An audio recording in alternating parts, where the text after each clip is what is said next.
Take It or Leave It listeners, this is Nick Farringdon. And this is Ethan Wise. And we are the Take It or Leave It podcast. This week, we wanted to bring to you guys a couple fun stories about some horticulturally significant spots that we stopped around the St. Louis area. This day kind of started, our main plan was to stop at both the Sophia M. Sachs butterfly house in St. Louis, as well as one of our frequent stops at Missouri Botanical Garden. And the day sort of had some interesting twists and turns that were unexpected, but really positive interactions we had that we didn't expect. And probably not the greatest day that we could have picked to go out and about and explore. It was only like, what, the 115 degrees something feel like temperature down here in the STL area. Yeah, it was fine. Opening the door was like opening a hell? Fresh... yeah, fresh hell. Yeah.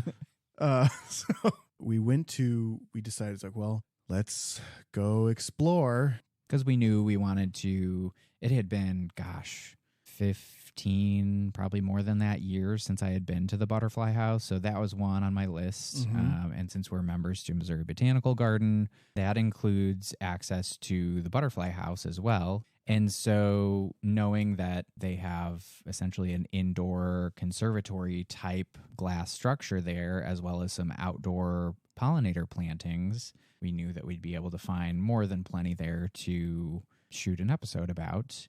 And then the day took an interesting turn when we got there and we had spent a pretty good amount of time outside exploring the pollinator. Probably spent at least 20 minutes in just the front. It wasn't even the pollinator garden that's actually attached and part of the butterfly house experience, because there's an indoor habitat, a tropical habitat with tropical species of butterflies, or ones that aren't necessarily varieties that you will see out and about, here in the Midwest area. And then they have an outdoor area that is very, very much targeted towards pollinators and is where you'll see more accessible through after going through the indoor area. Right. Yep. And that's where you'll find more of your native species of butterflies that you would find. And so, we were wandering around outside, and there's a big, huge pond area out there, and geese that I made friends with, and we weren't feeding them or anything, but they were pretty sure that we were going to feed them.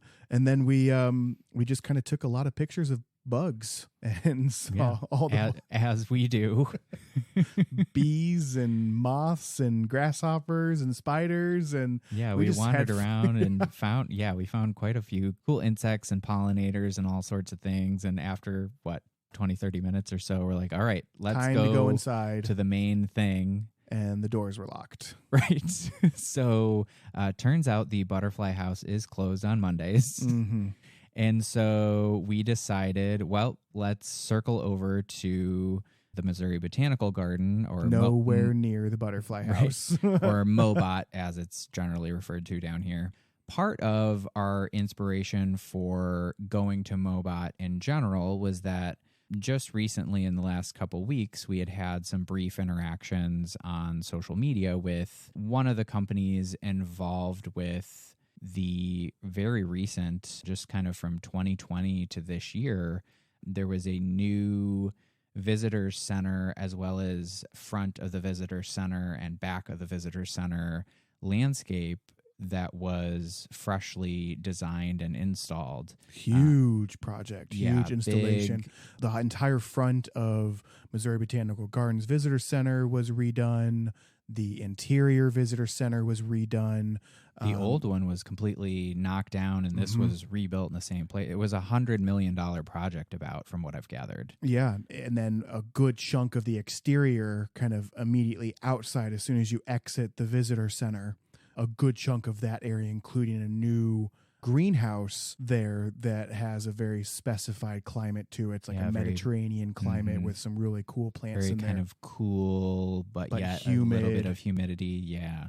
And so since we had this interaction and I was down to record here at the St. Louis studio, we decided to take advantage of that and just kind of visit and take a closer look at this installation, just the new portions of the installation. Well, because in spring, it was when we've gone there before already. Yeah, we've been several times but this year. But a lot of the plants were still kind of getting installed or hadn't yet been installed. So you had the hardscape to look at, which is very nice. It's gorgeous. Oh, yeah. Very clean and lots of big pieces of angular kind of natural stone and stone benches. Very, very well done.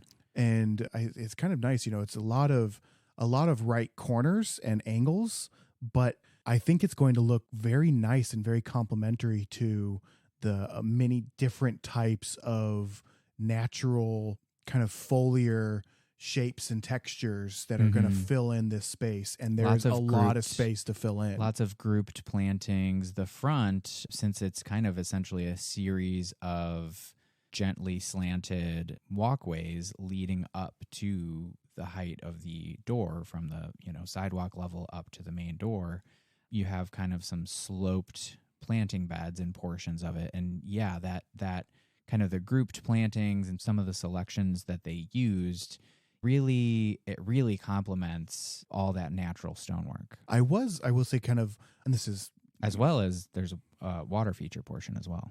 Yeah, a couple different. So right up front, and then there's a nice new water feature kind of as soon as you exit the visitor center. And then, of course, the Chihuly glass exhibit is currently going on. And so that's, there's an immediate, really gorgeous yellowish green structure that's right outside there, right next to the big water fountain, which looks really nice. I will say, like, one of the things I was kind of like now, because we've gone there several times, and Missouri Botanical Gardens is huge. And if you have an opportunity to go, highly recommend it. It is an excellent place to, whether you are really nerdy into plants or you just casually like being outside. And there is a little kind of restaurant bistro place, so you can get a bite to eat there, cool gift shop. There's a climatron where you can see like really cool tropical installations or tropical plants, or you can then see the outside where you can see what survives in this climate zone. And they also have, part of Missouri Botanical Gardens' mission is also in the conservation of plants that are essentially on their way to being threatened or endangered. So they have, you'll see markers by different plants explaining what they are, what varieties they are, and you see different indicators on some of those as to their level of vulnerability. Yeah, level of vulnerability. And so that's a very interesting aspect as well. I mean, I'll read their mission statement here really quick, which I find to be very in line with our mission, essentially, with this show. And theirs is to discover and share knowledge about plants and their environment in order to preserve and enrich life. I don't agree with that. It's a terrible mission statement. I think they should rethink it. Who wants to live like that? So, yeah, I find that to be, when we started this show, a big portion of it is essentially to bring plant and horticulture information to people in a more palatable way with some good and bad jokes. So right. Well, and they've developed it in a way. So like I was saying before, you can be a horticulturist or a plant enthusiast and really just enjoy the selection of plants that exist there, and how they've done the landscape and what they've chosen to go where. And there's different themes as you kind of move throughout this huge area. And seasonally. Right. Or just simply, if you just like colors and being outside, it is still a fantastic place. If you become a member, you get a discounted entry for certain events or entry for free after you pay your membership. And that's kind of what we have. Yep. So that's where I went to go see the corpse flower. So that was a really cool, interesting thing. They have Chihuly nights going on right now. You have a video of the corpse flower on our social media. Yeah. If you haven't seen that yet, go check that out. It was a really interesting experience to kind of go through and see it, because the corpse flower is very short-lived. It is, and night, once it opens up at night. Right. So. And once it starts to open, it starts to open, over a few hours, and then it's done. And then it goes dormant for... Yeah, I think, don't they only bloom like once every 9 to 14 years or something like that? It's a long chunk of time between the flower to the next flower. Yep. So that was a really cool experience. But hey, Ethan, do you hear that? What? Oh, it's an ad. Real quick, thanks for listening to our episode today. You can stay in touch with us by supporting us on Patreon. We are at patreon.com/takeItOrLeafIt. And we'll have bonus content on Patreon for all of our subscribers there, where you can get extra episodes and snippets from the show that we don't release to all the other platforms. You can also find us on Instagram, Facebook, or YouTube at Take It or Leaf It Pod. And you can also visit our website, takeItOrLeafItPod.com. If you have any questions or comments or any stories you'd like us to research or talk about, or hell, send us a picture of a plant you want us to identify, you can send that information to show@takeItOrLeafItPod.com. You can also follow us on our individual Instagrams. I am at Hortwise, HORTWISE. And I am at N Farringdon, NFARRINGDON. Thanks so much. We'll get back to the episode. You got me. Yeah, this time, since there's so many other things to explore there, like you said before, we wanted to focus more on the new installation, because it's kind of fun to put yourself in the situation, or to put yourself in the shoes of another designer, right, or architect, to kind of see why they chose the plants that they did, to maybe like, oh, okay, well, maybe this is like a drought tolerant area, and these are natives, or this is going to complement this because this is going to bloom at this time, and then this is going to bloom. So that was kind of fun to finally, now this year, after it being like the 4th or 5th time that I've been there this year, right, to focus more on the new installation, which was something I hadn't quite yet done to the degree that we went to today. And I guess our inquisitive look and nature, we probably spent 30 minutes just out front, before we'd even walked in the door, right? And we must have, just by how we were acting and talking and pointing, and one of the staff members stopped us and asked if we needed help. Yeah, I think it seemed like he had just made a trip back from the gas station to grab some tea, and which is perfect because we had tea in our car. Right. We had done the same exact thing as that kind of day, 100+ degrees. We're like, we should stop at the gas station, get some iced tea. And he goes, "Hey, do you guys have any questions? Anything I can help you with?" And I was like, $20? Right. And he had his MOBOT ID badge on and stuff, so obviously we knew he was one of the people involved working there. And so we took his badge and we snuck in.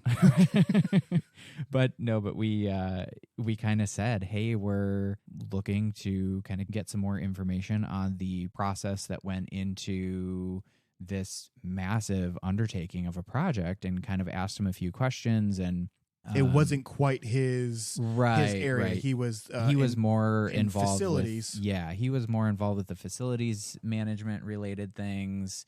But he said, give me a second and I'll give a ring to somebody who would know that. And he called up that person, and she kind of answered a couple of our questions. And he goes, actually, I'm headed that way. Just walk with us, or walk with me. Yeah, come with me and we can go talk to her, and maybe she can answer some of those more specific questions that I don't have an answer to. And we were like, score. Right. Yeah. We never expected to run into someone there who really directly could answer those kind of questions for us. And kind of just expected to kind of come to some of our own conclusions. Right. We anticipated or planned on asking some of the staff members there, whomever we saw, but knowing that a lot of the staff members there are volunteers, we kind of expected to not quite, or to get some. We didn't expect it to be nearly as in depth. The gaps between some of the answers that we'd gotten, but nowhere near as in depth as what we ended up finding, because as it turned out, the person that he brought us to was essentially the on-site representative for one of the contracted. One of the other construction contractors that had been heavily involved with the construction, the hardscape and the plantscape, as well as the building. Mm-hmm.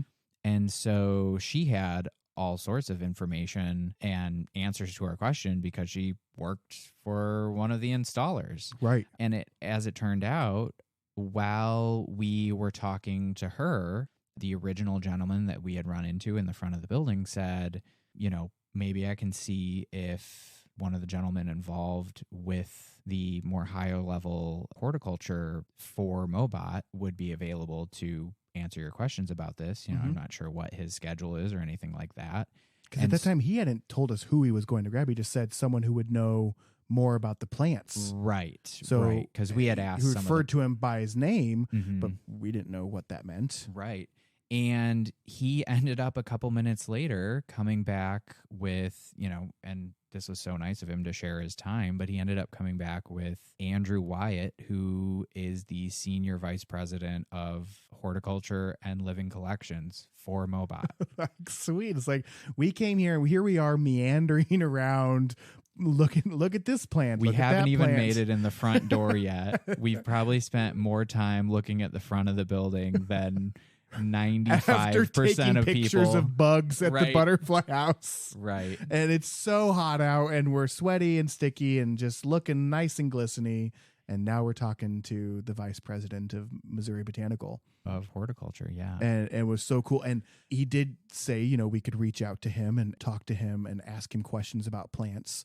And I am certainly going to take advantage of that and ask him questions about, because it was just fascinating. It was kind of this really cool thing to experience. Like to have like 3 different people, all who, between facilities and VP of horticulture and a representative for one of the contract, just like kind of people who were in one shape or another involved with this project, and to hear some of their, they got into a little bit of they complications embraced us. with I think COVID. they picked up on our passion and they embraced us and embraced our questions and told us that we, gave us the opportunity to reach out to them to become further educated about what it is that they do there, not just on the new project, but maybe on other things as well.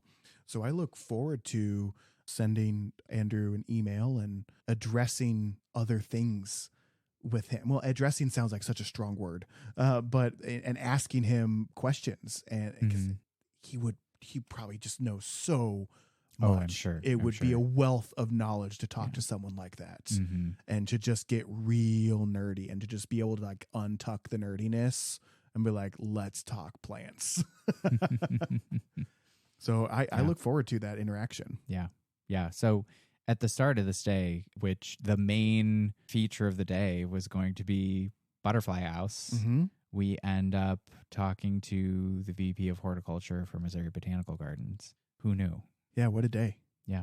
It was also really interesting to hear kind of their perspective briefly on, this project started January of 2020? And they were prepping in 2018. Yeah. So they had to move they were explaining how all the plants there at the gardens are all cataloged and tracked exactly where they are. And since the old visitor center was going to get demolished and this new planting area, both in front and back with all the hardscape and pathways and everything, were going to be put in, they had to relocate all of the key plants, especially the ones in protected collections, relocate all of those and then recatalog their locations in the garden, all just as site prep, essentially starting 2 years before the actual construction portion was going to begin. So it was quite an undertaking, a multi-year project, and then to be hit with COVID in the middle of that. The year that they started was like right when we were like back against the wall, COVID. And they said at that point, sometimes per each company, there might have only been like one electrician on site or a couple people for construction purposes on site, because according to them, the garden was shut down, like totally shut down for a good handful of months early on. No visitors allowed. Right.